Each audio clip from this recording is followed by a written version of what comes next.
Good Tuesday night. I am Thabo Mdluli, and thank you for joining us tonight here on In Focus. ANC President Cyril Ramaphosa has announced that incumbent Education MEC Panyaza Lesufi will take over as Gauteng Premier. It follows David Makhura's resignation from office after 8 years in the role. Lesufi is expected to be voted in a special sitting on the Gauteng legislature, which will take place on Thursday. Well, the Premier had indicated that he would be willing to step down, and he has resigned. And obviously, we welcome the new Premier, Panyaza Lesufi. I think he's up to the job. He's the new chairperson of Gauteng, and he's going to be well supported by the members of the PEC and by the membership. So it is a smooth transition. The Premier had gone public himself and said that he would be leaving. So there's no drama. It has all been well executed, and we wish the new Premier well. And we wish Makhura well too as he goes forward. In a statement released this afternoon, the Democratic Alliance says Premier David Makhura is running away from the Democratic Alliance's motion of no confidence, which was due to be debated on the 18th of October. Well, joining us for their views is the Democratic Alliance's Gauteng Leader, Msimanga. Soli, good to have you with us, and thank you very much for your time this evening. Why would David Makhura run away from a motion of the Democratic Alliance? It's never been successful before. You've tried it several times. Well, good evening to you, Thabo, and good evening to the viewers at home. We know that, at this time, the ANC is very much divided between the Panyaza Lesufi camp, which is supported by Makhura, and, the Lebogang Maile camp. And we know that, there was a whole lot of a push for Panyaza to vacate, for Makhura to vacate, partly because we also know that there has been a push, from David Makhura's side to, introduce certain things like lifestyle audits, which we know that would have implicated some of the cadres, and this is something that, some of those that are implicated in some of those SIU reports don't want these things to, surface, and this is why there was going to be a push against them. But we were not going to, get involved in internal ANC politics. What we wanted is to make sure that ultimately there is some kind of leadership within the province of Gauteng government, and also to ensure that, the issues that have been long standing are finally dealt with. And this is why we're going to we're proceeding with that motion of no confidence. You cite a list of unfulfilled promises, about 9 that I have counted. Maybe there's a little bit more, but let's start with those SIU reports. What has been the holdup with the SIU reports? I remember at some point there was a promise of the consolidated reports to be released by June 2021. The individual reports, though, it was made clear that they would not be made public.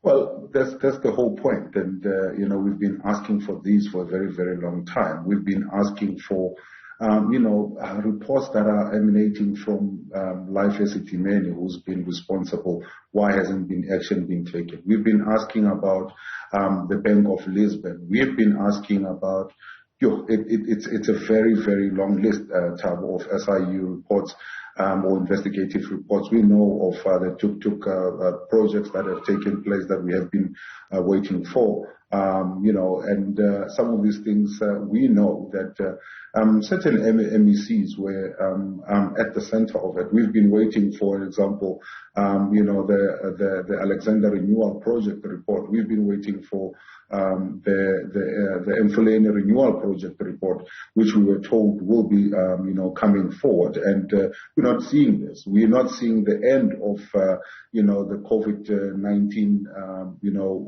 funds that were embezzled here in Gauteng. We're not hearing anything about what has been done, about the $500 million that has been spent in a hospital that we are not owning, but is actually now been taken back by the, the owners, which is the bank, not the bank, but the mining company in the West. And therefore, these are some of the things that we are saying. Why is it not seeing the time of day? We still have Babita's, inquiry that still needs to be responded to. And you know that, it has been well said that there are officials within the Gauteng government that needs to be responding to this. The Premier's own office has been implicated in some of these, shenanigans. And we're not seeing any movement in that regard. And this is why we are saying, Gauteng deserves an accountable leader, deserves to have, an accountable organization or organizations that are going to be able to then ensure that they take the province forward.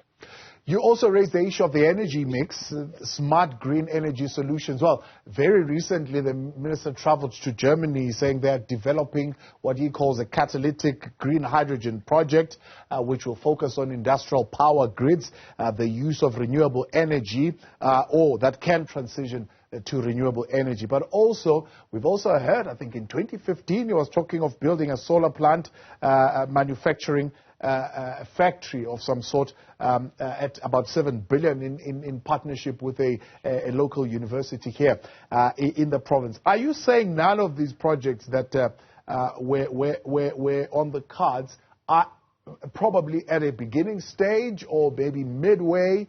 Because I see the target for them was set for 2025, 2030 in some instances. Well, Thabo, these are long-term projects. And by the time he started talking about this, as you correctly said, these are some of the issues that he started raising about 5 years ago. And we are not seeing any movement whatsoever. So again, the ANC have been very good at planning, have been very good at coming up with great plans, but and great initiatives, but they never take off, and never get to be implemented. And that's where the problem is. We are full of plans, but no action whatsoever. And this is where we are finding it very, very difficult to believe anything that they have to say right now. One of the things that we have been asking, which we're not getting answers to, is what provincial plans are in place in case where we now move beyond the load shedding levels that we have experienced in the last 2 weeks, where on a daily basis you would be subjected to about 3 times where you didn't have electricity, almost 12 hours where you didn't have electricity. Our question and our inquiry had been around, is there a provincial plan to make sure that,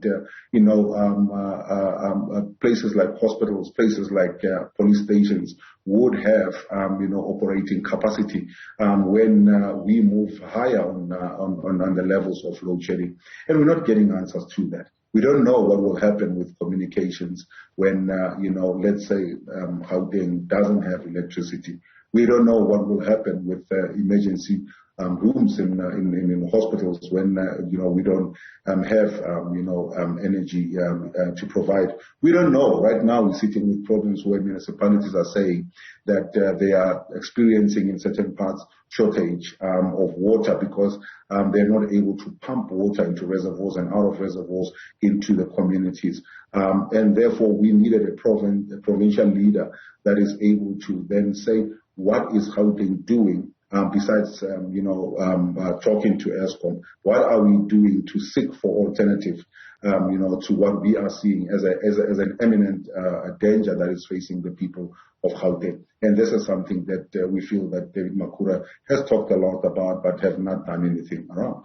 You raise a question of industrialization of townships like Katlehong, like Soweto and Kagiso, the hubs that needed to be established there. Well, the latest report, in fact, the latest launch in 2022 was that of the Ekurhuleni hub. And they'll say, well, that has been up. And you've also got the Vaal logistics hub, the Vaal industrial hub, which is currently in incubation. And they're saying, well, those are some of the projects that are up and they're running. However, there's quite a number of projects that year in, year out gets to spend billions and on. I mean, we can talk about the Tsepo 1 million. We can talk about how that is supposed to have empowered, hundreds of thousands of young people, businesses going. We can talk about how that is supposed to ensure that young people not only get the skills, but also get the opportunity and get to access those opportunities within government and within the private sector. But what we have seen is more money being spent, and this is one of the things that I've raised continuously in the legislature to say we can see government money being spent on these programs, but we don't see then, the impact, and we don't see where, this money is actually going. But you will be given great numbers each and every time. But when you do go and do an oversight over, what you are given as reports, you find that there's very little to show for the amount of money that we are spending. And this is something that, we have been raising with the Premier to say it cannot be that we continue to spend billions of taxpayers' money, but we're not getting, the great value for that. So you're talking about all these great industrial revolutionary, projects that are supposed to be being put out there. But the truth of the matter is some of these are the private sector saying, in spite of what the government is failing us to achieve, we are going to continue to do what needs to be done. And in fact, now we're seeing, government now taking credit over the initiatives that are coming from the private sector because they cannot get anything going on their own. And that is a problem. What do you make then of the announcement, I suppose, by the President that actually the incoming Premier is Panyaza Lesufi? Any difference do you think that MEC who was with education is going to bring into the position of a Premier? Well, Thabo, I have little faith that Panyaza will be able to do any different. And, Panyaza is a very good man. Personally, is a very, very good man. But I think, the organizational problems that he has to deal with, the internal politics that he has to deal with. You must remember he's not in charge of his own PC. His own PC is controlled by Lohan Maile, who sits on the opposite side, and who's going to be dictating who gets to be employed as MECs. What programs are going to be driven, what shouldn't be made public, what will then be made public. And, this will actually then hamstrung anybody that comes in. And this is why we have been saying all along that the problem is not necessarily an individual problem, but it is an organizational problem. And the problems that we have been experiencing, unfortunately, we are going to be experiencing under Panyaza Lesufi as well. Cyril Msimanga, appreciate your time. Thanks so much for coming on. Gauteng Leader for the Democratic Alliance, Cyril Msimanga. They've issued a statement this afternoon, #Makhura must go, saying that the Premier is resigning to escape a motion of no confidence that was scheduled to take place on the 18th of October.